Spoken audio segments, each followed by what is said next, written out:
नया लेक्चर। और इस लेक्चर में बच्चों आज हम बात करने वाले हैं साम्यावस्था के लक्षणों के बारे में। किसके बारे में? साम्यावस्था के लक्षणों के बारे में, मतलब कि गुणधर्म। साम्यावस्था के लक्षण मतलब कि गुणधर्म के बारे में बात करने वाले हैं। और इसके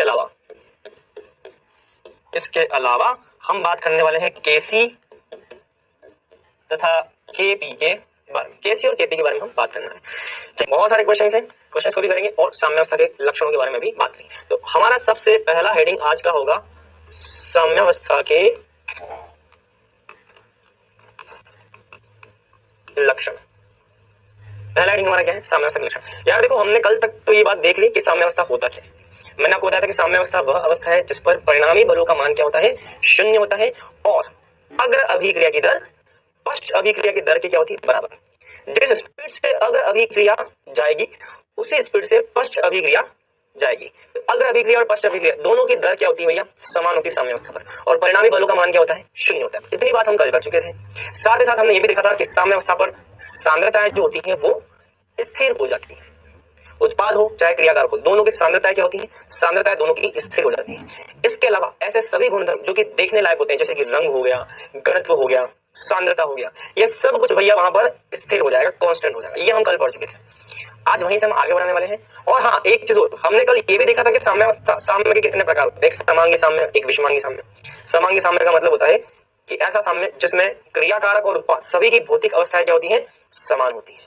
विषमांगी साम्य का मतलब ऐसा साम्य जिसमें क्रियाकारक और उत्पाद सभी की भौतिक अवस्था मतलब कि प्रावस्था। अवस्था, मैंने आपको ये बोला था कि अवस्था बोलने से अच्छा है कि प्रावस्था। प्रावस्था जो होती है वो अगर समान ना हो तो विषमांगी साम्य। फिर मैंने आपको भौतिक साम्य और रासायनिक साम्य के बारे में बताया था। भौतिक साम्य वो साम्य है जिस दौरान आपको क्रियाकारक और उत्पाद उन दोनों के रासायनिक संगठन समान दिखते हैं, जैसे कि पानी की ठोस अवस्था से पानी की गैस अवस्था या वाष्प अवस्था। तो ये वाला जो साम्य होगा उसमें पानी ही ठोस अवस्था में है, पानी ही वाष्प अवस्था में, पानी का रासायनिक संगठन ठोस और वाष्प दोनों में समान होता है। H2 मतलब कि वो भौतिक साम्य। और अगर मान लो रासायनिक संगठन बदल जाता है कहीं, चाहे भौतिक अवस्था समान हो चाहे भौतिक अवस्था भिन्न हो, भौतिक अवस्था कुछ भी हो, लेकिन अगर रासायनिक संगठन परिवर्तित हो गया तो उसे हम बोलते हैं रासायनिक साम्य। इतनी बात हम कल कर चुके हैं। आज हम लक्षणों पे बात करेंगे। लक्षणों में सबसे पहला लक्षण है बेटा, साम्य को किसी भी दिशा में प्राप्त साम्य को किसी भी दिशा में प्राप्त किया जा सकता है।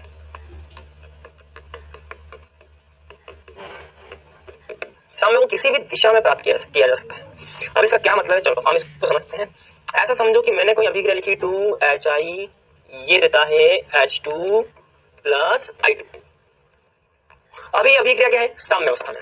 मैं बोल रहा हूं आपको कि ये अभिक्रिया अभी साम्य अवस्था में। किस अवस्था में है? साम्य अवस्था में। अब मान लो अगर साम्य अवस्था में बोला जाए मतलब कि ये क्या होगा? स्थायी अवस्था है। जब भी कोई अभिक्रिया साम्य अवस्था में होती है मतलब कि अभिक्रिया की प्रवृत्ति है साम्य अवस्था प्राप्त करने की, मतलब कि वो अभिक्रिया क्या है? स्थायी अवस्था में। मैंने आपसे बोला था कि पेंडुलम जो होता है वो संतुलित जब होता है तो उसे हम बोलते हैं पेंडुलम की साम्य अवस्था। जैसे ही आपने यहाँ पे बल लगाया पेंडुलम ऊपर चला जाएगा, मतलब कि साम्य अवस्था से विचलित हो चुका है। या अगर मान लो पेंडुलम पे यहाँ बल लगा तब भी हम क्या बोलेंगे? साम्य अवस्था से पेंडुलम विचलित हो चुका है। जब भी पेंडुलम नीचे आएगा, परिणामी बलों का मान जब शून्य होगा, तब हम बोलेंगे कि पेंडुलम साम्य अवस्था में आ चुका है। साम्य अवस्था मतलब कि संतुलन की अवस्था, स्थायी अवस्था। इसका मतलब ये हुआ कि आप इस अभिक्रिया के अंदर किसी भी प्रकार का कोई परिवर्तन करोगे तो अभिक्रिया वापस से कहां आने का प्रयास करेगी? साम्य अवस्था में आने का प्रयास करेगी। क्यों? क्योंकि साम्य अवस्था एक प्रकार की स्थायी अवस्था है। तो ध्यान रखना बेटा, अभिक्रिया आगे से भी चलाओगे तब भी साम्य में आ सकती है, अभिक्रिया को आप पीछे से भी साम्य में ला सकते हो। मैंने अगर शुरुआत में HI लेकर के उसका विघटन करना चालू कर दिया बंद पात्र में तो H2 और I2 बनेगा और साम्य अवस्था प्राप्त हो जाएगी। मतलब कि अगर आप HI को लेकर के शुरुआत करोगे तो अग्र दिशा में जाते हुए अभिक्रिया साम्य अवस्था को प्राप्त करेगी। और अगर मान लो आपने शुरुआत में HI ना लेकर के H2 और I2 दिया, H2 I2 मिलेंगे और HI का निर्माण करेंगे, तो अभिक्रिया में साम्य अवस्था किसी भी दिशा में प्राप्त की जा सकती है। आप HI को गर्म करके भी बंद बर्तन के अंदर साम्य अवस्था प्राप्त कर सकते हो। मतलब शुरू यहां से करोगे और साम्य अवस्था को प्राप्त करोगे, ये भी कर सकते हो। और आप ऐसा भी कर सकते हो कि बर्तन के अंदर आपने I2 और H2 लिया, उनकी आपस में क्रिया कराई और HI का निर्माण करके आप एक साम्य अवस्था को प्राप्त कर लो। तो यहां से शुरू करके भी साम्य अवस्था प्राप्त कर सकते हो, यहां से शुरू करके भी साम्य अवस्था प्राप्त कर सकते हो, अग्र दिशा से शुरू होकर के भी साम्य अवस्था मिल सकती है और इन दोनों को क्रिया करवा करके भी आप साम्य अवस्था को प्राप्त कर सकते हो। तो साम्य अवस्था किसी भी दिशा से प्राप्त की जा सकती है। ये यहां पर क्या है? पहला पॉइंट, तो आपको ध्यान रखना। दूसरा पॉइंट है साम्य गतिक प्रवृत्ति का होता है, गतिक प्रकृति का होता है। साम्य किस प्रकृति का होता है? साम्य गतिक प्रकृति का होता है। गतिक का मतलब मैंने आपसे कल बात बोली थी कि आप एक तरफ से पानी को गिरा रहे हो अंदर और दूसरी तरफ नीचे से पानी निकल रहा है। पानी का आना और पानी का निकलना चलता ही जा रहा है। ये बताया था मैंने आपको। एक टंकी है, उस टंकी के अंदर यहां से पानी प्रवेश कर रहा है, प्रवेश कर रहा है टंकी में, यहां से पानी प्रवेश कर रहा है और टंकी में यहां से पानी निकल रहा है। इस दौरान अगर मान लो पानी का तल कांस्टेंट है, क्या है? पानी का तल कांस्टेंट है, साम्यावस्था प्राप्त कर रखी है।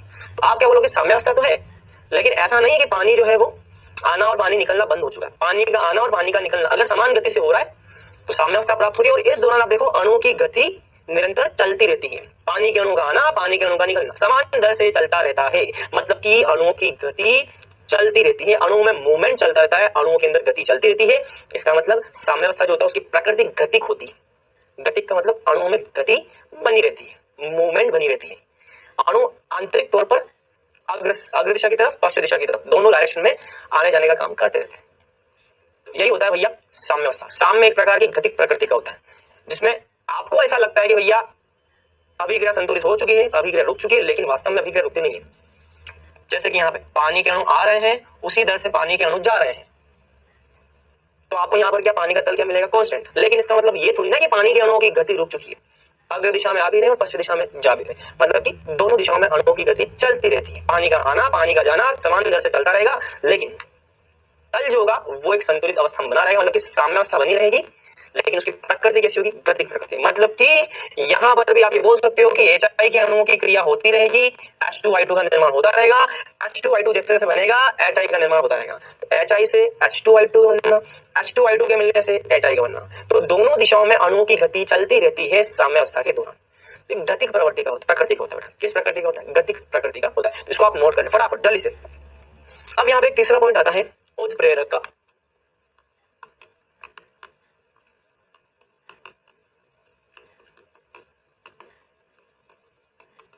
उत्प्रेरक साम्य स्थिति को प्रभावित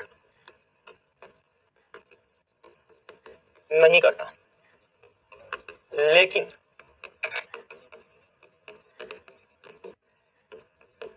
साम्यावस्था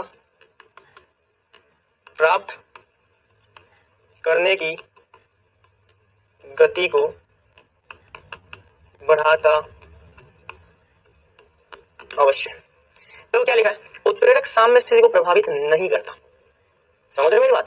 उत्प्रेरक जो होता है ये साम्य स्थिति को प्रभावित नहीं करता, मतलब कि साम्य जिस स्थिति पर प्राप्त होगा वही प्राप्त होगा। उत्प्रेरक के होने ना होने से कोई फर्क नहीं पड़ता। उत्प्रेरक क्या होता है ये मैं आपको समझाता हूं। पहले तो मैं आपको ये समझाता हूं उत्प्रेरक क्या है। चलो चलो हटाओ, हम इसको शुरू से बिल्कुल बेसिक से समझते हैं। पहले तो उत्प्रेरक होता क्या? तो यार उत्प्रेरक एक ऐसा पदार्थ है जो अभिक्रिया की गति को प्रभावित करता है, अभिक्रिया की स्पीड को प्रभावित करता है। जैसे कि कहीं पर आग लगी हुई है, उस आग में अगर आप घी डाल दोगे तो वो आग और तेज हो जाएगी, आग लगने की स्पीड बढ़ जाएगी, आग बहुत तीव्र हो जाएगी। तो कहने का मतलब हम बोलते हैं ना आग में घी का काम करना। आग में घी डालोगे तो भैया आग और तेज हो जाएगी। तो घी वहां पर किसका काम कर रहा है? उत्प्रेरक का। उत्प्रेरक ऐसा पदार्थ है जो अभिक्रिया को तेज करता है, स्पीड बढ़ाता है, उसकी गति को बढ़ाता है।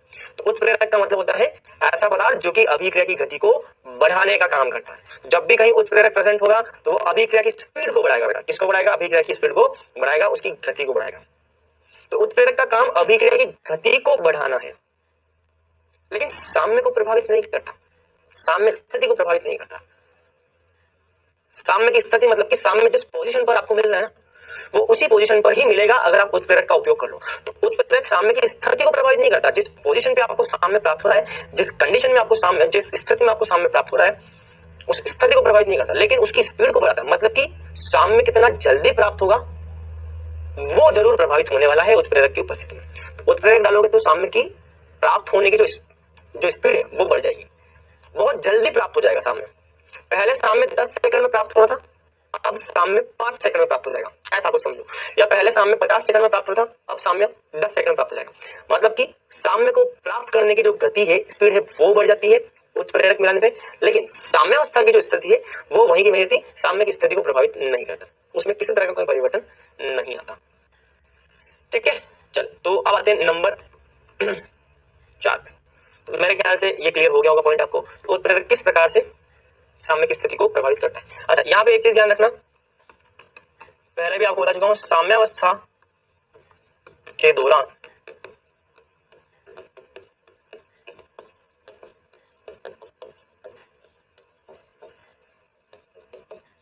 अग्र अभिक्रिया की गति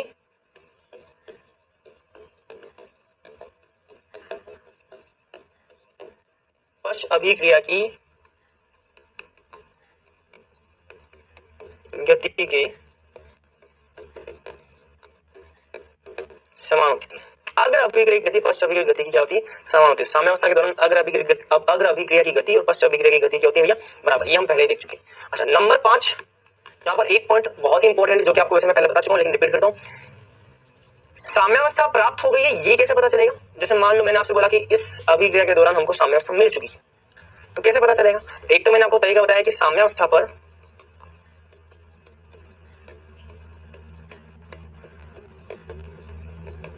सांद्रता क्या हो जाती है? स्थिर होती है। साम्यावस्था पर सांद्रता स्थिर हो जाती है। कलर में भी परिवर्तन नहीं, जितने भी देखने योग्य गुणधर्म है वो कांस्टेंट हो जाएंगे। जैसे कि सांद्रता स्थिर होती है, रंग स्थिर हो जाता है साम्यावस्था पर, दाब स्थिर हो जाता है, प्रेशर स्थिर हो जाता है, घनत्व स्थिर हो जाता है। साम्यावस्था मिश्रण का जो घनत्व होता है ना, वो घनत्व कांस्टेंट हो जाता है, घनत्व में किसी प्रकार का कोई परिवर्तन नहीं होता। अपवर्तनांक के मान स्थिर हो जाते हैं।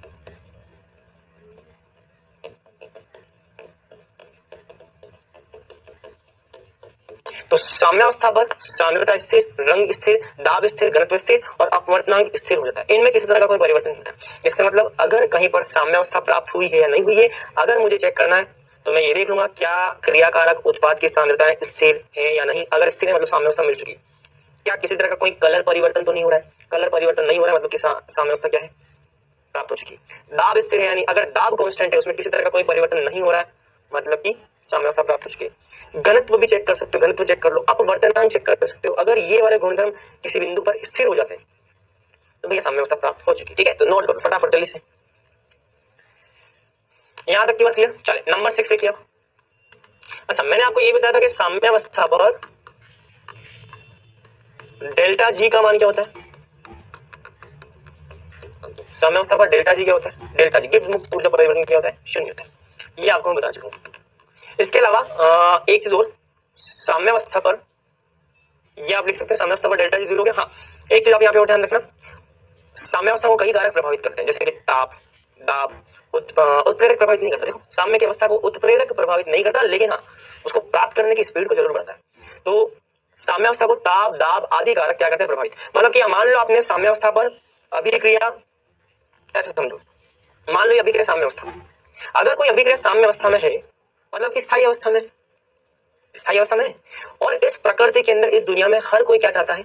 स्थायित्व चाहता है। अगर आप इसके स्थायित्व को बिगाड़ने की कोशिश करोगे तो ये फिर से किसमें आने की किसमें आने की कोशिश करेगा? साम्यावस्था में आने की कोशिश करेगा। कोई भी प्रकृति में पदार्थ हो, चाहे कोई भी अभिक्रिया हो, कैसा भी प्रोसेस हो, हर इंसान, हर प्रोसेस, चाहे सजीव हो चाहे निर्जीव हो, हर कोई इस दुनिया में क्या चाहता है? स्थायित्व चाहता है। अगर यह अभिक्रिया साम्यावस्था में है मतलब कि अभिक्रिया क्या है? स्थायी है। तो अगर आपने इस अभिक्रिया में कोई भी परिवर्तन किया मतलब कि आपने इसके स्थायित्व को बिगाड़ दिया, तो ये अभिक्रिया फिर से क्या कोशिश करेगी? साम्यावस्था में आने का प्रयास करेगी। क्यों? ताकि इसको फिर से स्थायित्व मिल जाए। तो ध्यान रखना, कोई भी अभिक्रिया स्थायित्व को प्राप्त करने का हमेशा प्रयास करती है, और अगर आपने इसके स्थायित्व को छेड़ने का प्रयास किया, इसके स्थायित्व को बिगाड़ने का प्रयास किया, आपने इसकी साम्यावस्था को बदलने का प्रयास किया, आपने इसको चेंज करने का प्रयास किया, तो भैया ये अभिक्रिया फिर से कहां आने की कोशिश करेगी?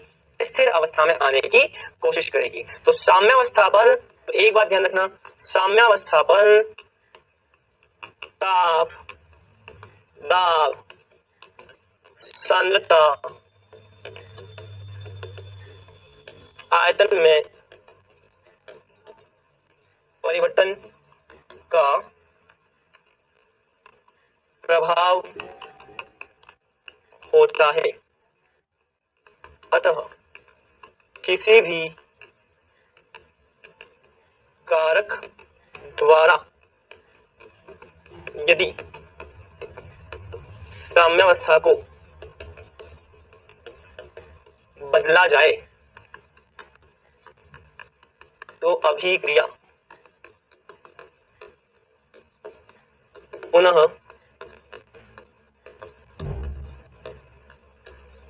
साम्यावस्था में आने का प्रयास करती है। और इसी को हम क्या बोलते हैं? ली शेतेलिय का सिद्धांत। इसी को हम बोलते हैं ली शेतेलिय का सिद्धांत। ली शेतेलिय का सिद्धांत ये क्या कहलाता है? ली शेतेलिय का सिद्धांत।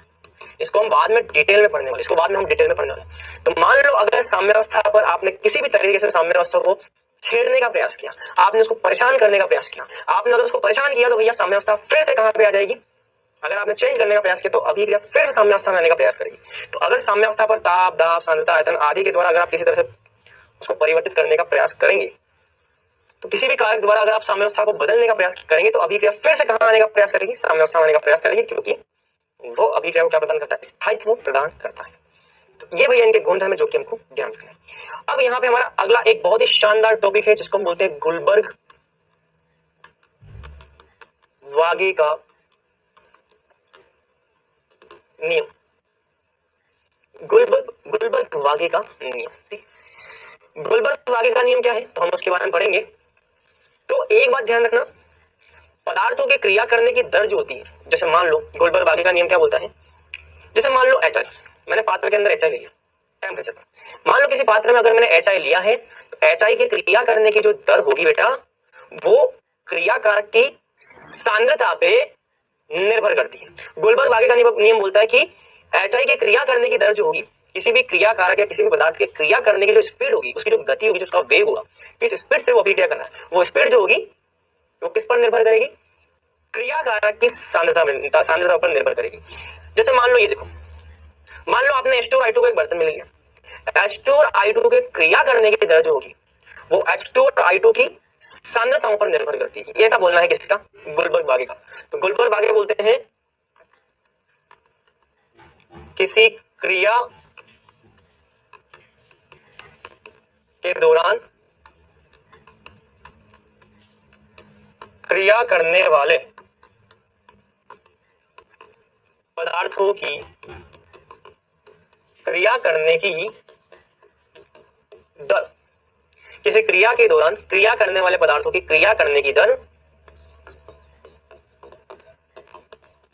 उस अभिक्रिया में क्रियाकारकों की सांद्रता के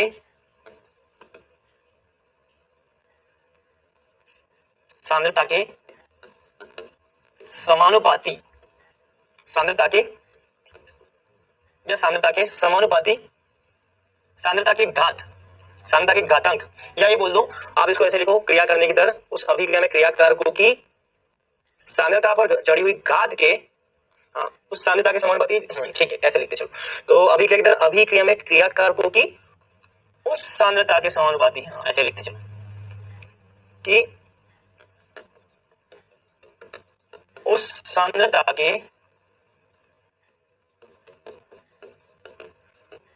समानुपाती है जिसमें सांद्रता पर क्रियाकारकों के गुणांक घातों के रूप में चढ़े होते हैं। देखो क्या है ये अभी समझ में नहीं आ रहा। ठीक है, देखो मैं आपको समझाता हूं। मान लीजिए मैंने यहाँ पे लिखा A plus B C plus D, मान लो ये अभिक्रिया साम्यावस्था पर है। किस पर है? साम्यावस्था। A प्लस बी मिलकर के C प्लस डी का निर्माण कर रहे हैं, इसको हम अग्र बोलते हैं, अग्र अभिक्रिया। और C प्लस डी मिलेंगे और A प्लस बी का निर्माण होगा, इसको हम बोलेंगे पश्च अभिक्रिया बोलेंगे। अब मान लो मैं आपको बोलता हूं कि अग्र अभिक्रिया की दर, मैं आपको बोलता हूं अग्र अभिक्रिया की दर, या मैं आपको बोलता हूं कि A और B के क्रिया करने की दर, A और B जिस स्पीड से क्रिया कर रहे हैं वो स्पीड, या A और B के क्रिया करने की दर या अभिक्रिया की दर, अग्र अभिक्रिया की दर किसके समानुपाती होगी? ये समानुपाती होगी इन क्रियाकारकों की सांद्रता की। लेकिन क्रियाकारकों की कौन सी सांद्रता के समानुपाती है? जिसमें क्रियाकारकों के आगे लगे ये जो गुणांक होते हैं ना, ये गुणांक इन सांद्रता की घातों पर चढ़े होते हैं। किस पर चढ़े होते हैं? सांद्रता की घातों पर चढ़े होते हैं। देखो यही भी लिखा हुआ है, किसी भी क्रिया के दौरान क्रिया करने वाले पदार्थों की क्रिया करने की दर, या इसको हम बोलते हैं अभिक्रिया की दर। अभिक्रिया की दर उस अभिक्रिया में क्रियाकारकों की उस सांद्रता के समानुपाती है। अभिक्रिया की दर क्रियाकारकों की, ए और बी क्रियाकारक है, इन क्रियाकारकों की उन सांद्रताओं के समानुपाती है जिनमें सांद्रता पर क्रियाकारकों के गुणांक घातों के रूप में चढ़े होते हैं। जिनमें सांद्रताओं पर क्रियाकारकों के गुणांक कितने हैं? एक एक ये गुणांक घातों के रूप में चढ़े होते हैं। तो ध्यान रखना, अगर अभिक्रिया की दर अगर मुझे लिखनी है तो अगर अभिक्रिया की दर क्रियाकारक ए और बी की उन सांद्रताओं के समानुपाती है जिनमें इनकी सांद्रताओं पर घातों के रूप में कौन चढ़े हुए? इनके गुणांक चढ़े हुए। ये आ जाएगा। अच्छा, यहीं पे अगर मान लो मैं पश्च अभिक्रिया की दर लिखना चाहूं, अगर मान लो मैं पश्च अभिक्रिया की दर लिखना चाहूं तो क्या लिखूंगा? पश्च अभिक्रिया की दर जो कि वो किसके समानुपाती है? पश्च अभिक्रिया के लिए क्रियाकारक कौन है? देखो, अभिक्रिया ऐसे जाएगी तो क्रियाकारक कौन है? सीओडी। तो यहाँ पे आ जाएगा सी, यहाँ पे आ जाएगा डी। यहाँ पे इनके आगे गुणांक क्या है? एक एक, तो इन पे घात क्या चढ़ जाएगी? एक एक चढ़ जाएगी। इस तरह से हमको ये व्यंजक लिखना, इसी को हम बोलते हैं गुलबर्ग-वागे नियम। ठीक है, ये गुलबर्ग-वागे नियम है। वैसे मैं आपको एक बात बता दूं, गुलबर्ग-वागे नियम में यहाँ सांद्रता शब्द का इस्तेमाल नहीं हुआ था, यहाँ सांद्रता की जगह सक्रिय द्रव्यमान का इस्तेमाल हुआ था। और सच्चाई सक्रिय द्रव्यमान ही है, सांद्रता नहीं है। सांद्रता तो हम समझने के लिए लिखते हैं, सक्रिय द्रव्यमान को आजकल सांद्रता बोल दिया गया है, लेकिन वाकई में यहाँ पे सांद्रता की जगह क्या था? सक्रिय द्रव्यमान। ठीक है, जिसमें सांद्रता मतलब कि सक्रिय द्रव्यमान, सांद्रता को हम क्या बोलते थे? सक्रिय द्रव्यमान। तो गुलबर्ग-वागे ने जो अपना नियम दिया वो सांद्रता के रूप में ना लिख करके सक्रिय द्रव्यमान के रूप में दिया था। सक्रिय द्रव्यमान बुलाता है यह, और ये सक्रिय द्रव्यमान जो है वो द्रव्यमान है जो कि अभिक्रिया के दौरान क्रियाशील होता है। तो सक्रिय द्रव्यमान का मतलब होता है बेटा क्रियाशील द्रव्यमान। ऐसे समझो यार, मान लो मैंने 100 ग्राम लिया है क्रियाकारक का, लेकिन 100 ग्राम में से 95 ग्राम ही क्रिया में भाग लेना है, उसको हम क्या बोलते हैं? क्रियाशील द्रव्यमान। सक्रिय द्रव्यमान का मतलब होता है वो द्रव्यमान जो कि क्रिया में भाग लेता है। मैंने 100 ग्राम लिया, लेकिन 100 ग्राम में से केवल 50 ग्राम या 70 ग्राम या 80 या 90 ग्राम ही क्रिया में भाग लेगा, पूरा भाग नहीं ले रहा है, उसको हम बोलते हैं क्या? सक्रिय द्रव्यमान।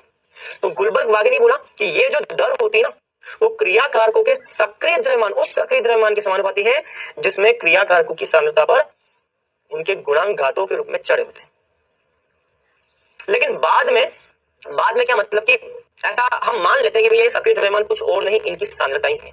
तो सांद्रता को हम सक्रिय द्रव्यमान के रूप में मान लेते हैं, जो भी सांद्रता दे रखी थी। तो सक्रिय द्रव्यमान मतलब कि सांद्रता, सक्रिय द्रव्यमान को हम सांद्रता के रूप में प्रदर्शित करते हैं। सक्रिय द्रव्यमान को हम किस रूप में प्रदर्शित करते हैं? सांद्रता के रूप में। और ये सांद्रता किसमें होती है? मोलेरिटी में, मोलरता में। किस रूप में होती है? मोलरता में। मतलब कि सक्रिय द्रव्यमान का इकाई क्या आ जाएगा? मोल प्रति लीटर। ये आ जाएगी सक्रिय द्रव्यमान की इकाई, मोल प्रति लीटर। तो इस तरह से सारी बातें हो जाएंगी। अच्छा, इसका मतलब अगर मान लो मैं एक उदाहरण लिखता हूं, ए प्लस बी सी डी, मान लो इसका मतलब ये कोई अभिक्रिया दे रखी है, तो इस अभिक्रिया के लिए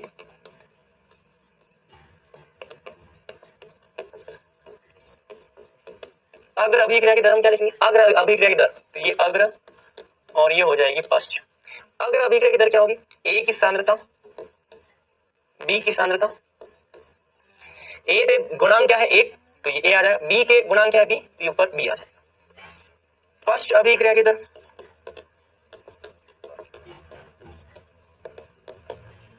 ये समानुपाती है सी के गुणांक सी, डी के गुणांक डी, पावर पे चले जाएंगे। अग्र अभिक्रिया की दर को हम किससे प्रदर्शित करते हैं? R F. पश्च अभिक्रिया की दर को हम प्रदर्शित करते हैं आर बी से। किससे प्रदर्शित करते हैं? आर बी से। अच्छा, अगर ये अभिक्रिया साम्य अवस्था पर है, साम्य अवस्था पर हम क्या लिख सकते हैं? साम्य अवस्था पर अग्र अभिक्रिया की दर बराबर होती है पश्च अभिक्रिया की दर के। साम्य अवस्था पर अग्र अभिक्रिया की दर पश्च अभिक्रिया की दर के बराबर होती है। अग्र अभिक्रिया क्या है? ये अग्र अभिक्रिया की दर, ये पश्च अभिक्रिया की दर। मतलब कि मैं यहां से क्या लिख सकता हूं? यहां से मैं लिख सकता हूं अग्र अभिक्रिया की दर समानुपाती का चिन्ह हटाऊंगा, यहाँ पे क्या लगेगा? एक स्थिरांक एफ लगेगा, ए की पावर ए, बी की पावर बी। तो पश्च अभिक्रिया की दर, पश्च अभिक्रिया की दर को मैं क्या लिखूंगा? आर बी, इसका स्थिरांक हो जाएगा के बी, सी की पावर सी, डी की पावर डी। बस आर एफ बराबर आर बी, साम्य अवस्था पर आर एफ बराबर आर बी, तो यहां आ जाएगा के एफ, ए की पावर ए, बी की पावर बी बराबर के बी, सी की पावर सी, डी की पावर डी। ये आ जाएगा। यहां से मैं के एफ बटा के भी लिखूंगा तो ये हो जाएगा सी की पावर सी, डी की पावर डी बटा ए की पावर ए, बी की पावर बी। ये हो जाएगा, बात समझ में? ये आ जाएगा, मतलब कि हमारे पास फॉर्मूला क्या आ गया, के एफ अग्र अभिक्रिया का दर। देखो इसको हम क्या बोलते हैं, इसको हम बोलते हैं अग्र अभिक्रिया का दर स्थिरांक। क्या बोलते हैं, अग्र अभिक्रिया का दर स्थिरांक। अच्छा के भी बराबर क्या होगा, के भी बराबर होगा पश्च अभिक्रिया का दर स्थिरांक। ठीक है, अग्र अभिक्रिया का दर स्थिरांक बटा पश्च अभिक्रिया का दर स्थिरांक। ये भी दर स्थिरांक, ये भी स्थिरांक, स्थिरांक स्थिरांक मिल करके एक नया स्थिरांक आ जाएगा। बराबर क्या हो गया, सी की पावर सी, डी की पावर डी, सी की सांद्रता की पावर सी, डी पे डी, ए पे ए, बी पे बी। अच्छा यहाँ पे ए का मतलब क्या है, ए बी सी डी क्रमशः ए बी सी डी की सक्रिय द्रव्यमान है, और सक्रिय द्रव्यमान को हम सांद्रता से भी व्यक्त करते हैं। ठीक है, ये आ जाएगा।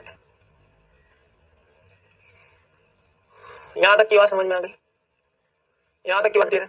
तो ये बन गया, और इस नए स्थिरांक को हम क्या बोलते हैं, साम्य स्थिरांक। क्या बोलते हैं भैया इसको, साम्य स्थिरांक बोलते हैं। एक बात ध्यान रखना, साम्य स्थिरांक की कोई इकाई नहीं होती, साम्य स्थिरांक की कोई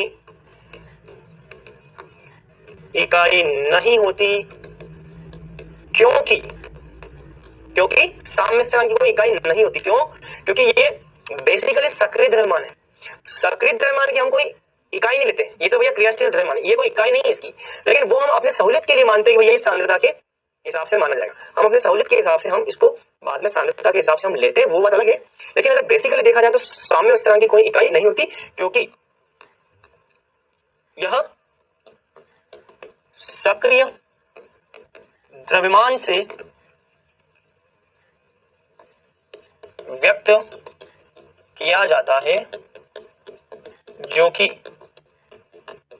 एक क्रियाशील मात्रा है जिसकी कोई इकाई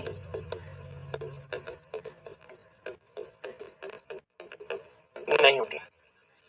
ध्यान रखना, इसकी कोई इकाई नहीं है। ऐसा कभी मत करना कि यहाँ मोल प्रति लीटर, यहाँ मोल, वो बात अलग है कि ठीक है मोल प्रति लीटर में आपने इकाई निकाल दिया, लेकिन एक्चुअल में इसकी कोई इकाई नहीं है, क्योंकि ये एक सक्रिय द्रव्यमान द्वारा प्रदर्शित होता है, मतलब कि क्रियाशील द्रव्यमान जिसकी अपने आप में कोई इकाई यहाँ पर नहीं होती। तो ये ध्यान रखना, क्लियर? चलो तो ये सारी बातें हैं क्लियर। चलो अब जैसे मान लो उदाहरण,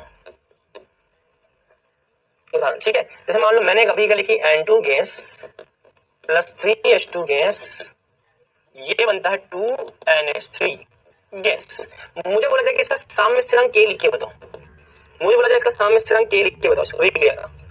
तो COD क्या, उत्पाद की सांद्रता, उनके गुणक, उत्पाद कौन है, अमोनिया, तो यहाँ पे आ जाएगा अमोनिया की सांद्रता, उसके ऊपर घात के रूप में उसके गुणांक चढ़ जाएंगे 2 बटा क्रियाकारक क्या है N2, नीचे की तरफ क्या है क्रियाकारक, देखो A और B क्या है क्रियाकारक, नीचे की तरफ कौन है क्रियाकारक, N2 क्रियाकारक, H2 क्रियाकारक, N2 का आगे गुणांक क्या आ जाएगा 1, H2 का आगे गुणांक क्या 3, तो यहाँ पे घात में 3 जुड़ जाएगा। ये हो जाएगा साम्य स्थिरांक का एक्सप्रेशन इस अभिक्रिया के लिए।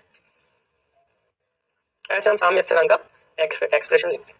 और उदाहरण देखने आ लो, और उदाहरण देख लेते हैं। मान लो मैंने लिखा PCl5 गैस, ये देता है PCl3 प्लस Cl2 गैस। यहाँ पे अगर आपको साम्य स्थिरांक लिखना है तो साम्य स्थिरांक के बराबर उत्पाद की सांद्रता, हमेशा ऊपर क्या आएगा उत्पाद की सांद्रता Cl2, सांद्रता को बड़े ब्रैकेट में बंद करते हैं, नीचे आ जाएगा क्रियाकारक की सांद्रता, गुणांक कितने 1 तो यहाँ पे जुड़ जाएगा 1 यहाँ पे कितना है 1 ये हो जाएगा। इस तरह से हम साम्य स्थिरांक को प्रदर्शित करते हैं। एक चीज ध्यान रखना, शुद्ध द्रव, एक चीज यहाँ पे ध्यान रखना, शुद्ध द्रव तथा ठोसों के सक्रिय द्रव्यमान को इकाई रूप में माना जाता है क्योंकि शुद्ध द्रव और ठोस के सक्रिय द्रव्यमान को इकाई रूप में माना जाता है, क्योंकि इनके घनत्व या बोल सकते हैं इनके सक्रिय द्रव्यमान जो है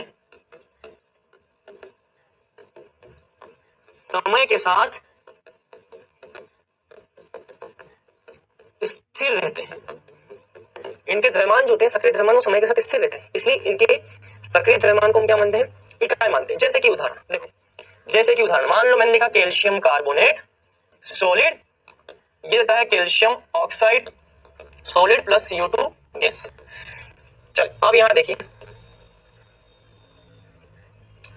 ये आपको कोई मैंने अभिक्रिया देखी, मैंने बोला किसका साम्य स्थिरांक लिखी, तो आप क्या लिखोगे? कैल्शियम उत्पाद कौन है? कैल्शियम ऑक्साइड, उसकी सांद्रता, कार्बन डाइऑक्साइड की सांद्रता बटा क्रियाकारक कौन है? कैल्शियम कार्बोनेट, उसकी सांद्रता। अब मैंने आपसे क्या बोला कि शुद्ध द्रव और ठोस के सक्रिय द्रव्यमान को इकाई रूप में माना जाता है। ये कौन है? ठोस। ठोस को क्या मानेंगे? इकाई मान लेंगे। ये कौन है? ठोस। इसको क्या मान लेंगे? इकाई मान लेंगे। शुद्ध द्रव और ठोस के द्रव्यमान को इकाई मानते हैं, मतलब कि यहाँ पर केवल और केवल हम क्या लिखेंगे? CO2 की सक्रिय द्रव्यमान। तो K बराबर हो जाएगा CO2 का सक्रिय द्रव्यमान। तो हमेशा ध्यान रखना, ठोसों के और द्रवों के सक्रिय द्रव्यमान को हम इकाई मानते हैं। भैया क्या मानते हैं? इकाई मानते हैं। ऐसे प्रदर्शित करना है। तो ये तो होता है आपका साम्य स्थिरांक। क्या हो जाएगा भैया? साम्य स्थिरांक। तो K को हम बोलते हैं साम्य स्थिरांक। दाब के पदों के रूप में साम्य स्थिरांक Kp। चल अब हम आगे की बात करते हैं। दाब के पदों के रूप में साम्य स्थिरांक Kp, ये किसके पदों के रूप में है? सांद्रता के पदों में। तो कैपिटल K का मतलब होता है सांद्रता के पदों में या सक्रिय द्रव्यमान के पदों में स्थिरांक। तो साम्य स्थिरांक जब भी सक्रिय द्रव्यमान या सांद्रता के पदों में होगा तो ऐसे प्रदर्शित करेंगे। अब हमको लिखना है दाब के पदों के रूप में साम्य स्थिरांक, जिसको हम बोलते हैं Kp। ये कैसे प्रदर्शित होता है? ठीक है, जैसे कि मैंने यहाँ पर एक अभिक्रिया लिखनी है, जैसे ये मान लो N2 gas plus 3H2 gas, ये होता है 2NH3 गैस, ये दिया। ठीक है, अब मुझे बोला जाए कि इसका Kp लिखो दाब के पदों में। तो देखो साम्य स्थिरांक तो मैंने अभी आपको बताया था, साम्य स्थिरांक क्या होगा? सांद्रता के पदों में तो ऐसे लिखते हो, उत्पाद की सांद्रता उसके आगे गुणा क्या 2, सांद्रता के पदों में तो ऐसे लिखते हो सांद्रता, इसके आगे गुणांक 1, सांद्रता के पदों के रूप में ऐसे लिखते हो, इसकी सांद्रता H2, सांद्रता के पदों के रूप में ऐसे लिखते हो। लेकिन हमें दाब के पदों के रूप में लिखना है, मतलब कि मुझे Kp लिखना है। तो Kp कैसे लिखूंगा? तो उत्पाद की सांद्रता की जगह दाब, दाब के पदों में क्या लिखूंगा? प्रेशर ऑफ अमोनिया, अमोनिया का दाब, इस पर गुणांक कितना 2, ये 2 आ जाएगा बटा दाब के पदों में क्रियाकारक N2 और H2, N2 का दाब इंटू H2 का दाब, H2 का दाब, घात क्या आ जाएगी 3। इस तरह से हम दाब के पदों में साम्य स्थिरांक को प्रदर्शित कर सकते हैं। ये दाब के पदों में है और ये सांद्रता के पदों में। दाब के पदों में Kp लिखते हैं और सांद्रता के पदों में K लिखते हैं। बस अंतर इतना सा है, सांद्रता के पदों में कैपिटल K हो जाएगा और दाब के पदों में लिखना है तो यही दाब आ जाएंगे सबके। तो अब मैं यहाँ पे लिख लेता हूँ P NH3 का मतलब है अमोनिया का आंशिक दाब, अमोनिया का आंशिक दाब। PN2 का मतलब है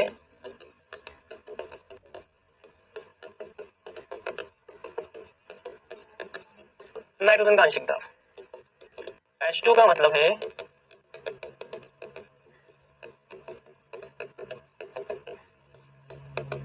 हाइड्रोजन का आंशिक दाब। तो प्रेशर मतलब कि तभी का आंशिक दाब। अच्छा आंशिक दाब क्या होते हैं ये हम पढ़ चुके हैं, गैसियस स्टेट के अंदर, द्रव्य की अवस्था चैप्टर के अंदर। आंशिक दाब का मतलब टोटल जितना प्रेशर है कंटेनर के अंदर उसका कितना भाग किसी एक घटक का है। मान लो टोटल प्रेशर है 10, 10 में से 3 एटमॉस्फेयर नाइट्रोजन का है, 2 एटमॉस्फेयर हाइड्रोजन का और 5 एटमॉस्फेयर अमोनिया का है। तो 10 में से 3 भाग जो है वो नाइट्रोजन का है, तो उसको बोलते हैं नाइट्रोजन का आंशिक दाब। जितना दाब वो लगा रहा है वही उसका आंशिक दाब लगता है, पार्शियल प्रेशर। तो ये हो जाएगा। चलिए ये यहाँ पे आ गया। अच्छा अब Kp और Kc में, Kp और K में क्या संबंध है वो भी हम देखेंगे। चलो सांद्रता के पदों में ये जो साम्य स्थिरांक है बेटा, इसको हम कई बार Kc से भी प्रदर्शित करते हैं, क्योंकि सांद्रता के पदों में, कंसंट्रेशन के पदों में तो इसको हम क्या लिखते हैं Kc, क्योंकि सांद्रता के पदों में तो इसको हम क्या लिखते हैं Kc, क्योंकि सांद्रता के पदों में तो इसको हम Kc भी लिख सकते हैं, क्योंकि सांद्रता के पदों में तो इसको आप Kc भी लिख सकते हो, क्योंकि ये सांद्रता के पदों में तो इसको आप K या Kc भी लिख सकते हैं। तो K या Kc का मतलब होता है सांद्रता के पदों में साम्य स्थिरांक। क्लियर? और भी पहले कहीं लिखा है तो भी हम लिख सकते हैं। चलो यहां तक की बात क्लियर। चलो तो अब हम देखेंगे Kp और Kc में क्या संबंध है। Kp तथा के सी में संबंध। चलिए केपी और केसी में क्या संबंध है, ठीक है। मैं फिर से आता हूँ इस अभिक्रिया पे, ए प्लस बी ये देता है सी प्लस डी, ठीक है। इस अभिक्रिया को देख करके हम संबंध निकालें। अच्छा एक चीज यहाँ पे ध्यान रखिए बेटा, यहाँ पे आंशिक दाब तभी आएगा जब गैसीय क्रियाकारक और गैसीय उत्पाद दे रखे होंगे। तो आंशिक दाब हमेशा गैसीय घटक का ही होता है। अगर ये उत्पाद गैसीय अवस्था में तो आंशिक दाब आएगा, क्रियाकारक गैसीय अवस्था में तो भी आंशिक दाब आएगा। तो आंशिक दाब यहाँ पर हम उसी का लिखेंगे जो गैस अवस्था में। तो ध्यान रखना आंशिक दाब के रूप में केवल गैसीय क्रियाकारक तथा गैसीय उत्पाद को ही व्यक्त किया जाता है। ये ध्यान रखना, आंशिक दाब के रूप में केवल गैसीय क्रियाकारक और गैसीय उत्पाद को ही व्यक्त किया जाता है। चलिए अब यहाँ पे आते हैं। तो अगर मान लीजिए गैस है, ये गैस है, ये गैस है और ये गैस है। चलिए अब हम सबसे पहले लिखेंगे इसका केसी। चलो उसका केसी कैसे लिखते हैं, केसी बराबर उत्पाद की सांद्रता उस पे घात सी, डी की सांद्रता स्मॉल डी बट्टा क्रियाकारक की सांद्रता ए उसके आगे गुणांक स्मॉल ए, बी की सांद्रता उसके आगे गुणांक स्मॉल बी।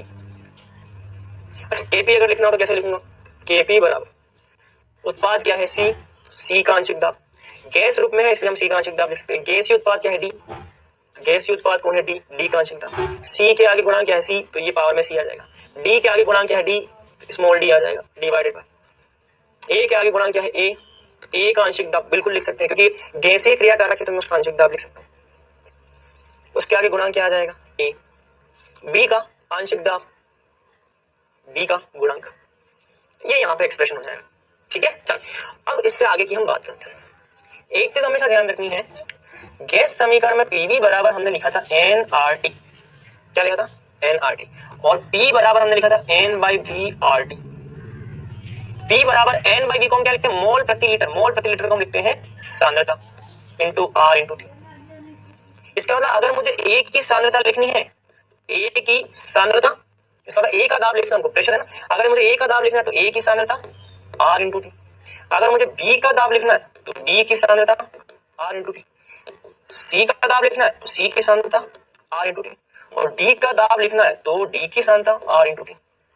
इसका मतलब इस फॉर्मूले के अंदर मैं क्या लिख सकता हूँ केपी बराबर पीसी, पीसी मतलब क्या सी सी आर टी है ना, इस पे पावर क्या चढ़ जाएगी स्मॉल सी, डी का दाब मतलब सी डी आर टी, इस पे पावर क्या चढ़ जाएगी डी बटा एक आंशिक दाब क्या रखा देखो सी ए आर टी, इस पे घात क्या चढ़ जाएगी स्मॉल ए, और पी भी कितना रहेगा पी भी सी बी आर टी, इस पे घात क्या चढ़ जाएगी स्मॉल बी। ये आ गया हमारे पास समीकरण। अच्छा इसको मैं क्या लिख सकता हूँ, इसको मैं ऐसा भी लिख सकता हूँ केपी बराबर, मैं काम करता हूँ सी इस पे घात सी डी इस पे घात स्मॉल डी, ठीक है। ये क्या आर टी पे पावर सी, आर टी पे पावर सी, और यहाँ आर टी पे पावर डी है तो मैं लिख सकता हूँ सी प्लस डी, ऐसा लिख सकता हूँ डिवाइडेड बाय सी ए पे पावर क्या ए डॉट सी बी पे पावर क्या बी, ये क्या आर टी पे पावर क्या ए और आर टी पे पावर क्या बी, ऐसा लिख सकता हूँ, इजी है ना। अब देखो सी का मतलब क्या है सांद्रता, सी का मतलब सांद्रता, तो सी की सांद्रता डी की सांद्रता ए की सांद्रता बी की सांद्रता, सांद्रता को मैं ऐसे भी लिख सकता हूँ, सांद्रता को मैं ऐसे लिख सकता हूं तो सांद्रता को मैं वैसे भी लिख सकता हूं। इसका मतलब ये किसके बराबर है, ये किसके बराबर है केसी के बराबर, तो ये पूरा किसके बराबर है केसी के बराबर, तो मैं यहाँ पे क्या लिख सकता हूँ केपी बराबर ये पूरा किसके बराबर, तो सी लिखो या सांद्रता ऐसे सी ब्रैकेट में लिखोगी बात, ये पूरा बराबर है केसी के, यहाँ पे क्या आर टी ए, चलो सी प्लस डी तो ये आ जाएगा सी प्लस डी, इसमें से किसको माइनस कर दो ए प्लस बी को, तो ए प्लस बी को माइनस कर दो, इजी ना। मतलब कि हमारे पास फॉर्मूला क्या आ गया केपी बराबर KC R T C plus D minus A plus B, ये आ जाएगा भैया केपी और केसी में संबंध। ये हो जाएगा केपी और केसी में संबंध। इस तरह से हम निकाल सकते हैं। अच्छा, सी plus D minus A plus B को मैं डेल्टा एनजे भी बोलता हूँ। सी plus D minus A plus B, इसको मैं डेल्टा एनजे भी बोलता हूँ। उत्पादों के जो गैसीय मोल है उसमें से क्रियाकारकों के मोल माइनस कर दो। उत्पादों के जो मोल है, गैसीय उत्पादों के जो मोल है उसमें से गैसीय क्रियाकारकों के जो मोल है उसको माइनस कर दो। तो गैसीय उत्पादों के मोल ये है गैसीय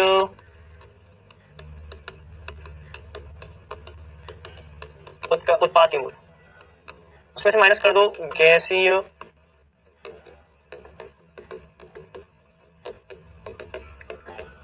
क्रियाकारक के मोल। गैसीय उत्पाद के मोल में से गैसीय क्रियाकारक के मोल माइनस कर दो। तो हम इसका मतलब फॉर्मूले को लिख सकते हैं केपी बराबर KC R T delta N G. ये बहुत ही इंपॉर्टेंट फॉर्मूला है जिससे हमें एग्जाम में क्वेश्चन पूछे जाते हैं। इसको अभी हम आगे डिटेल में देखने वाले हैं। क्लियर? चलो, तो इस पे आने से पहले अब हम करेंगे कुछ क्वेश्चंस पे आते हैं। बहुत सारी थ्योरी हमने अभी पढ़ ली है, हम अब देखेंगे कुछ बढ़िया बढ़िया क्वेश्चन। आ जाओ, चलिए ये है आपका क्वेश्चन नंबर फर्स्ट।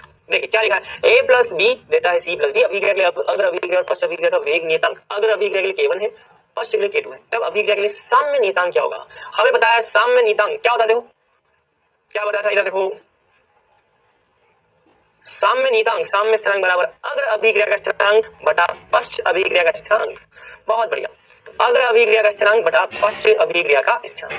अग्र अभिक्रिया का स्थिरांक क्या है K1, पश्च अभिक्रिया का स्थिरांक क्या है K2, K1 बटा K2। ये हो जाएगा आपका आंसर। इस तरह से हमारा आंसर आएगा। चलो क्वेश्चन नंबर 2, एसटीपी पर O2 के 5.6 लीटर का सक्रिय द्रव्यमान ज्ञात है। सक्रिय द्रव्यमान मतलब कि ये सांद्रता की बात कर रहा है, और मैंने आपको बताया सांद्रता किसमें आएगी, यहाँ पे मोलरता में। और मोलरता का मतलब होता है क्या, मोल प्रति लीटर।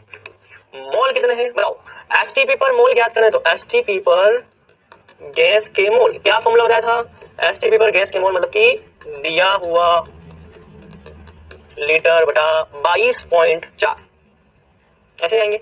दिया हुआ लीटर कितना है 5.6 बटा 22.4, 1/4 मोल। ये आ गया 1/4 मोल। इस मोल को हम रखेंगे यहाँ तो ये हो जाएगा 1/4 मोल लीटर। एसटीपी पर लीटर कितने होते हैं एक मोल के, 22.4। एसटीपी पर कितना 22.4 लीटर होता है। ये कितना आ जाएगा, ये आ जाएगा आपका 0.044 कैपिटल एम। इस तरह से आपको करना। तो ध्यान रखना, आपको अगर सक्रिय द्रव्यमान ज्ञात करना तो सक्रिय द्रव्यमान का मतलब होता है मोलरता। सक्रिय द्रव्यमान का मतलब क्या है, मोलरता। और मोलरता का मतलब होता है मोल प्रति लीटर। मोल कहां से ज्ञात करोगे, दिया हुआ लीटर बटा 22.4। एसटीपी पर दिया हुआ लीटर बटा 22.4, दिया हुआ लीटर कितना 5.6 बटा 22.4, 1.4 मोल। ये मोल मैंने यहाँ पे रख दिया 1/4, 1.4 नहीं 1/4 लीटर। एसटीपी पर लीटर में आता है एक मोल कितना 22.4। इसको रखो, आंसर प्राप्त करो। इस तरीके से हम क्वेश्चन को कर सकते हैं। बात समझ में आ गई, ऐसे करना आपको। चलिए अब आते हैं अगले क्वेश्चन पे। ये रहा क्वेश्चन नंबर 3 जो कि आपके उन सभी कॉन्सेप्ट को क्लियर करेगा जो कि कहीं ना कहीं आपको दिक्कत कर रहे होंगे। चलिए, निम्न अभिक्रियाओं के लिए केसी और केपी के प्रदर्शन लिखिए और समांगी और विषमांगी साम्य में वर्गीकृत करें। सबसे पहला N2O4 गैस, ये बदलता है 2NO2 गैस में। एक तो हमको बताना है कि समांगी साम्य है विषमांगी साम्य, ये बताना है। तो देखिए मुझे बताइए कि ये समांगी साम्य है या विषमांगी साम्य। तो क्रियाकारक भी गैस, उत्पाद भी गैस, तो क्रियाकारक और उत्पाद दोनों की भौतिक प्रावस्था समान है, मतलब कि समांगी साम्य। ये क्या हो जाएगा, समांगी साम्य। अब इस समांगी साम्य के लिए मुझे क्या लिखना है, केसी। देखो कैसे लिखना, केसी का मतलब होता है उत्पाद की सांद्रता, बड़े ब्रैकेट में लिखते हैं, उसके ऊपर गुणांक क्या आ जाएगा 2, तो ये आ जाएगा 2 डिवाइडेड बाय क्रियाकारक की सांद्रता N2O4, उसके आगे गुणांक कितना है 1, ये आ जाएगा 1। ये हो जाएगा केसी। केपी लिखना है, केपी भी लिख सकते हैं। केपी बराबर क्या होगा, गैसीय उत्पाद कौन है NO2, NO2 का आंशिक दाब, इसके आगे गुणांक क्या हो जाएगा 2, तो यहां आ जाएगा 2। गैसीय क्रियाकारक का आंशिक दाब, इसके आगे गुणांक क्या हो जाएगा 1, ये हो जाएगा 1। इस तरह से केपी आता है। तो ऐसे हम केपी और केपी हर किसी के लिए लिख सकते हैं। ठीक है, चलो दूसरे की बात करें। दूसरा क्या देखा, देखो सेकंड देखा है 3Fe solid plus 4H2O gas, 4H2O gas, Fe3O4 4H2, Fe3O4 4H2 gas, ये दे रखा है। हमें पूछा है कि समांगी साम्य है विषमांगी साम्य, बताओ क्या ये समांगी साम्य है या विषमांगी साम्य, बताओ कौन सा साम्य है, समांगी या विषमांगी। दोनों की भौतिक अवस्था अलग अलग है, भौतिक अवस्था सॉलिड भी है गैस की, विषमांगी साम्य। भौतिक अवस्था अलग अलग है तो भौतिक प्रावस्था अलग होंगी, अगर भौतिक अवस्था अलग अलग है तो प्रावस्था अलग होगी 100%। विषमांगी साम्य क्या हो जाएगा, विषमांगी साम्य। चलो इसका केसी लिखते हैं, केसी बराबर क्या आएगा, Fe3O4 की सांद्रता, उत्पाद की सांद्रता, हाइड्रोजन की सांद्रता गुणा क्या 4, यहाँ पे 4 आ जाएगा, डिवाइडेड क्रियाकारक Fe की सांद्रता गुणा की H2O की सांद्रता गुणा क्या 4। अब एक बात ध्यान रखना, मैंने आपसे ये बात बोली थी कि जब भी कोई शुद्ध ठोस या शुद्ध द्रव दे रखा हो, याद करो मैंने आपसे बोला था कि जब भी शुद्ध ठोस या शुद्ध द्रव दे रखा हो, ठोस का मतलब उसकी सांद्रता को इकाई मान लो, ठोस का मतलब उसकी सांद्रता को इकाई मान लो। ऐसी कंडीशन में हम यहाँ पे क्या लिखेंगे, ये हो जाएगा तो ये H2 पे पावर आ जाएगी 4 डिवाइडेड बाय H2O, इस पे पावर आ जाएगी 4। अगर मुझे इसका केपी लिखना है तो केपी में हमेशा आंशिक दाब के रूप में लिखते हैं, और आंशिक दाब केवल गैसीय घटकों का आता है। गैसीय घटक कौन सा, हाइड्रोजन, हाइड्रोजन का आंशिक दाब पावर 4 बटा, यहाँ कौन है गैसीय घटक, पानी का आंशिक दाब उस पे पावर 4, तो ये कैसी होगी, केपी हो जाएगा। 2 के बाद 3, तीसरा क्या है, NH4HS सॉलिड, NH3 का गैस प्लस H2S गैस, ये देखा है। हमें बताना है कि ये समांगी साम्य है विषमांगी साम्य है। ये तो सॉलिड दे रखा है लेकिन ये गैस है, प्रावस्था अलग अलग है, सॉलिड ठोस और गैस अलग अलग हुई। विषमांगी कौन सा साम्य, विषमांगी। विषमांगी साम्य तो केसी बराबर उत्पाद की सांद्रता, उत्पाद कौन है, अमोनिया की सांद्रता H2S की सांद्रता डिवाइडेड बाय, ये कौन है, सॉलिड की सांद्रता हम कितनी लिखते हैं 1, ये हो जाएगा आपका केसी, इसको हम लिखेंगे केसी। केसी के बाद हमको लिखना है केपी हम किस रूप में लिखते हैं, आंशिक दाब के रूप में, और आंशिक दाब केवल और केवल गैसीय घटकों का होता है। गैसीय घटक कौन है, अमोनिया, तो अमोनिया का आंशिक दाब इनटू H2S का आंशिक दाब, ये हो जाएगा भैया आपका केपी। ऐसे हम केपी लिख सकते हैं। नंबर 4 क्या देखा, देख लेते हैं, CH3COOH, ठीक है, यहाँ पे देखा है CH3COOH liquid, C2H5OH liquid, CH3COOC2H5, CH3COOC2H5 liquid plus, ये ट्राई करना चाहोगे आप, मैं कोई मिस्टेक नहीं करना, हाँ एक बार ट्राई करना चाहोगे, चलो मैं आपको चांस दे रहा हूँ, आप लिखो इसको H2O लिक्विड, तो ये आ जाएगा H2O लिक्विड। चलो एक बार ट्राई करोगे, पहले तो ये बताओ कि समांगी साम्य है या विषमांगी साम्य। द्रव है, सारे द्रव है, जब सब द्रव हों तो शुद्ध, सब द्रव हों मतलब कि सबकी भौतिक प्रावस्था समान है, ये भी द्रव है, ये भी द्रव है, ये भी द्रव है, सब प्रावस्था समान, समांगी साम्य। अब आपको लिखना है केसी और केपी। चलो ये वाला पार्ट करके बताओ केसी और केपी कैसे आएगा, करो ट्राई करो, आपको दे रहा हूं मैं 1 मिनट का टाइम दे रहा हूं, करो बताइए कैसे लिखेंगे इसको, लगाइए थोड़ा भेजा और बताइए क्या आएगा आंसर। चल अब कैसे लिखेंगे बताओ, क्या रखा है CH3CO2C2H5, इसकी सांद्रता, उधर क्या पानी की सांद्रता डिवाइडेड बाय, एक है CH3COOH और एक है C2H5OH। एक बात ध्यान रखना बेटा, यहां पर ये जो अभिक्रिया है ना, इसमें कई बच्चों के दिमाग में क्वेश्चन आता है कि सर ये तो लिक्विड है, द्रव है, तो द्रव की सांद्रता को तो इकाई करना होगा, क्या करना होगा, द्रव की सांद्रता को इकाई करना होगा। हाँ बिल्कुल सही, लेकिन बेटा ये शुद्ध द्रव में नहीं आते, ध्यान रखना है शुद्ध द्रव में नहीं है, क्योंकि यहाँ पर वाटर भी एक्वस फॉर्म में होते हैं। जब भी पानी के अंदर कोई भी पदार्थ उपस्थित है वो शुद्ध द्रव में नहीं आता, वो एक्वस मीडियम में आएगा, इसलिए हम इसको यहाँ पर इकाई नहीं मानते। ध्यान रखना इस विशेष अभिक्रिया के अंदर इसको हम ऐसे प्रदर्शित करेंगे। अच्छा इसका केपी जो है वो हम नहीं लिख सकते, केपी हम नहीं लिख सकते, क्यों, क्योंकि केपी लिखने के लिए हमें घटकों के गैसीय भौतिक अवस्था में उपस्थित होना रिक्वायर्ड होता है। घटकों की यहाँ पे कोई भी भौतिक अवस्था गैसीय नहीं है, किसी भी घटक की कोई भौतिक अवस्था गैसीय नहीं, केपी को लिखना है तो गैसीय घटक होने जरूरी है, क्योंकि आंशिक दाब के रूप में लिखते हो, आंशिक दाब हमेशा गैसीय घटकों के आते हैं, ध्यान रखना, ठीक है। चलो 5 MgCO3 सॉलिड, चलो 5 में देखा है MgCO3 solid MgO solid plus CO2 gas. ठीक है, तो क्या है, ये सॉलिड है और ये गैस विषमांगी, इसको हम क्या बोलते हैं, विषमांगी सम। क्या बोलते हैं, विषमांगी सम। इसका कैसे लिखना, ये लो, कैसे बराबर हो जाएगा, उत्पाद कौन है, CO2 की सांद्रता डिवाइडेड बाय, ये तो सॉलिड है, सॉलिड मतलब कि क्या हो जाएगा, इकाई। ये क्या सॉलिड, सॉलिड मतलब क्या हो जाएगा, इकाई। मतलब कि Kc को हम लिखेंगे CO2 की सांद्रता के रूप में। अच्छा Kp क्या होगा, Kp बराबर हो जाएगा, हम केवल गैसीय घटकों का ही आंशिक दाब लिखते हैं, गैसीय घटक का आंशिक दाब, प्रेशर ऑफ CO2, ये आंसर है। कैसे Kp से आ जाएंगे। नंबर 6 H2S, ये कर लोगे आप, ये भी गैस है, ये भी गैस है, ये भी गैस है, समांगी सामने आएगा। और मेरे ख्याल से Kc Kp लिख ही सकते हो। इसका Kc क्या हो जाएगा, देखो Kc बराबर क्या हो जाएगा, Kc बराबर क्या हो जाएगा, H2 लिखा है तो ये H2, ठीक है, H2 इसकी सांद्रता गुणांक क्या है 2, यहाँ पे 2 आ जाएगा बटा H2S पे घात कितना आएगा, H2S पे घात आ जाएगा 2, तो ये 2 आ जाएगा। ये आ गया Kc, Kc के बाद Kp मतलब कि आंशिक दाब के रूप में H2 का आंशिक दाब और H2 का आंशिक दाब, इस पे घात 2, H2 का आंशिक दाब बटा H2S का आंशिक दाब, उसके घात ऊपर घात आ जाएगी 2, ये हो जाएगा। इस तरह से हम लिख सकते हैं। ठीक है, तो ये भी हो जाएगा। ये वाला आपके भरोसे छोड़ रहा हूं मैं, ठीक है, ये आप कर लेना, और ये भी मुझे उम्मीद है आप कर लोगे। बस ध्यान रखना सॉलिड और लिक्विड इनकी सांद्रताओं का हम यूनिट लिखते हैं, ठीक है, तो ये इकाई हो जाएंगे बेटा, जहां पे भी सॉलिड और द्रव होंगे वहां पे इकाई, ये ध्यान रखना। ठीक है, तो ध्यान रखना ये लिक्विड है, इसकी सांद्रता को 1 लेना है, ये सॉलिड है, इसकी सांद्रता को भी 1 लेना है, ये ध्यान रखना। ठीक, तो ये या एक क्वेश्चन हो गया जो कि हमको ऐसे प्रैक्टिस के तौर पे हमको इसको करना, ताकि हमारा जो कॉन्सेप्ट है वो क्लियर हो जाए। ठीक है, चलिए अब आते हैं क्वेश्चन नंबर 3 के बाद क्वेश्चन 4 में। देखो ये क्वेश्चन 4 देखो, एक उत्क्रमणीय अभिक्रिया वो है जो एक दिशा में गति करती है, दोनों दिशाओं में गति करती है, स्वतः गति करती है, सभी कथन गलत है।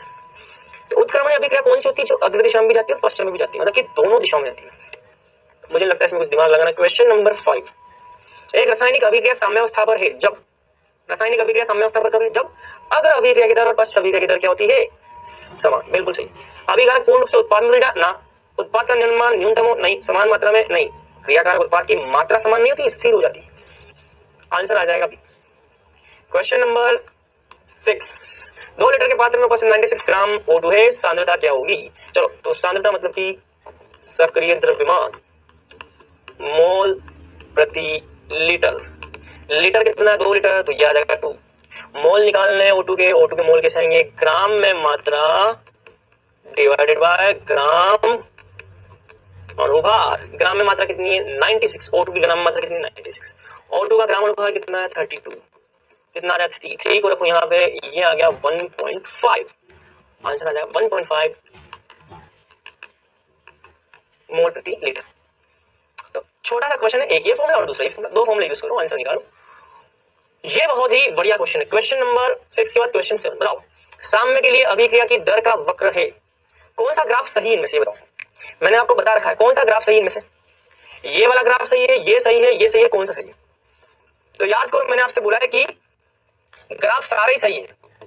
साम्यावस्था पर सांद्रता स्थिर भी हो सकती है, साम्यावस्था के बाद में क्रियाकार उत्पाद की सांद्रता ज्यादा और क्रियाकार की कम भी हो सकती है, और साम्यावस्था के बाद में उत्पाद की कम और क्रियाकार की ज्यादा, ऐसा भी हो सकता है। सारे सही है, सारे ग्राफ हमने पढ़ रखे, ऑल आर करेक्ट। ये क्वेश्चन बहुत ही बढ़िया है। क्वेश्चन नंबर 8, इस क्वेश्चन को देखो, इंग्लिश मत पढ़ना, यहाँ पे इंग्लिश लिखा हुआ है, इंग्लिश पढ़ने की जरूरत नहीं है, आप तो हिंदी में इसको सॉल्व करो, इंग्लिश मत पढ़ना, आप तो हिंदी में सॉल्व करो, ठीक है। हिंदी में देखो, रीडिंग लगाओ इसकी, क्वेश्चन 8 लगाओ, मैं थोड़ा साइड में बताता हूँ, आप इसकी रीडिंग लगाओ इस क्वेश्चन की। अब देखो आपको प्रश्न में क्या बोला गया, आपको प्रश्न में बोला है कि नाइट्रोजन हाइड्रोजन क्रिया करके NH3 बनाते हैं और नाइट्रोजन D2 क्रिया करके ND3 बनाते हैं। तो A और B पात्र में अभिक्रिया साम्य पर है, तो A वाली अभिक्रिया भी इस पात्र में हो रही और B वाली अभिक्रिया भी इस पात्र में हो रही, ये भी इस पात्र में हो रही, ये भी इस पात्र में हो रही, मतलब कि इस पात्र के अंदर नाइट्रोजन हाइड्रोजन के साथ मिलकर के अमोनिया भी बना रहा है, और इसी पात्र में नाइट्रोजन ड्यूटेरियम के साथ मिलकर के ND3 भी बना रहा है। तो हमें बताना है एक पात्र सी, हमें बताना है कि सी पात्र में अभिकारक तथा उत्पाद दोनों को एक साथ रखते हैं तब साम्य पर कितने यौगिक उपस्थित हैं। हमें बताना है कि ये वाले भी यहां पर है, ये वाले भी यहाँ पर है। जब सारे यहाँ पर है तो हमको बताना है कि साम्य पर टोटल कितने यौगिक होंगे। एनसीईआरटी का क्वेश्चन है ये भी यहाँ पर है और ये भी यहाँ पर है। अगर जब दोनों यहाँ पर है तो टोटल यहाँ पर कितने यौगिक होंगे ये बताना है। तो देखो एक तो अंदर कौन सा है नाइट्रोजन, तो एक यौगिक तो कौन सा है नाइट्रोजन, दूसरा यौगिक यहाँ पे कौन सा है हाइड्रोजन, तीसरा यौगिक यहाँ पे कौन सा ड्यूटीरियम, चौथा यहाँ पर कौन है अमोनिया, पांचवा यहाँ पर कौन है एनडी3। ये पांच यौगिक तो वो है जो कि हमको सामने से दिखाई दे रहे हैं। हाँ भाई नाइट्रोजन भी दिखाई दे रहा है इसके अंदर, हाइड्रोजन भी है, अमोनिया भी है, ड्यूटीरियम भी है और एनडी3 ये तो हमको दिखाई दे रहे हैं। तो एक दो तीन चार पांच, पांच यौगिक तो हमको दिखाई दे रहे हैं। इसके अलावा बर्तन में हाइड्रोजन भी है, बर्तन में ड्यूटीरियम भी है। तो भैया एक बात बताओ, अगर बर्तन में हाइड्रोजन है ड्यूटीरियम है तो हाइड्रोजन और ड्यूटेरियम भी तो आपस में क्रिया करके HD का निर्माण कर सकते हैं। मतलब कि ड्यूटेरियम और हाइड्रोजन भी आपस में जुड़ करके H बॉन्ड D ये वाला यौगिक बना सकते हैं। मतलब यहाँ पे HD भी उपस्थित है। ये वाला सामने भी तो हो सकता है भाई, ये दोनों ले रखे तो ये भी तो आपस में क्रिया कर सकते हैं। और ऐसा भी हो सकता है, ऐसा भी हो सकता है कि अमोनिया जो है इस अमोनिया की जगह NH2D भी आ जाए। चलो अभी मैं समझाता हूँ इसको कैसे। तो ये वाले 6 यौगिक तो है वो हमको समझ में आ गए, ठीक। अब अगर बर्तन के अंदर ये वाला यौगिक उपस्थित होगा तो भैया ये देखो, अगर ये उपस्थित है तो नाइट्रोजन के साथ में हो सकता है ये भी क्रिया कर ले। समझ रहे हो मेरी बात, हो सकता है नाइट्रोजन के साथ में ये भी क्रिया कर ले। तो इससे क्या बन जाए, हो सकता है NH2D बन जाए, या ऐसा भी हो सकता है कि NHD2 ये बन जाए। तो नाइट्रोजन हाइड्रोजन के साथ क्रिया करते हैं, दो हाइड्रोजन मिले तो NH2D हो जाए, या ऐसा भी हो सकता है कि नाइट्रोजन ड्यूटेरियम के साथ क्रिया करते हैं तो दो ड्यूटेरियम के साथ NHD2 हो जाए। तो ऐसा भी हो सकता है, मतलब कि NH2D भी हो सकता है और NHD2 भी हो सकता है। तो टोटल 1 2 3 4 5 6 7 8, टोटल 8 यौगिक यहाँ पर उपस्थित। बहुत ही शानदार क्वेश्चन है ये।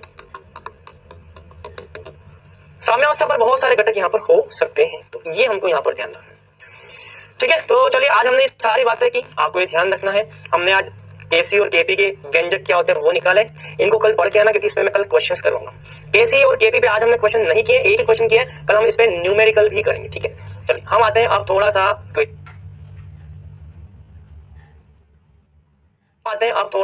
क्विज पर। साम्य अवस्था पर सही कथन कौन सा बताइए।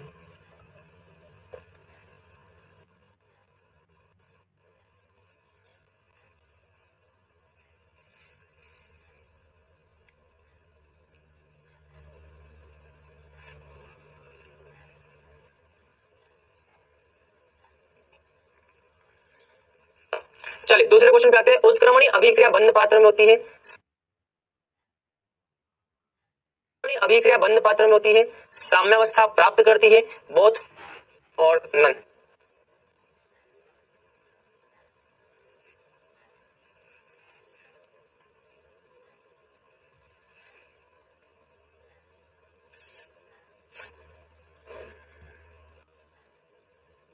चलिए पहले क्वेश्चन कहते हैं साम्यावस्था पर सही कथन कौन सा है। सांद्रता स्थिर होती सही है, उत्क्रमणी अभिक्रिया में होती है, ए और बी दोनों करेक्ट है। दोनों की सांद्रता बराबर, क्रियाकारक और उत्पाद की सांद्रता बराबर नहीं होती।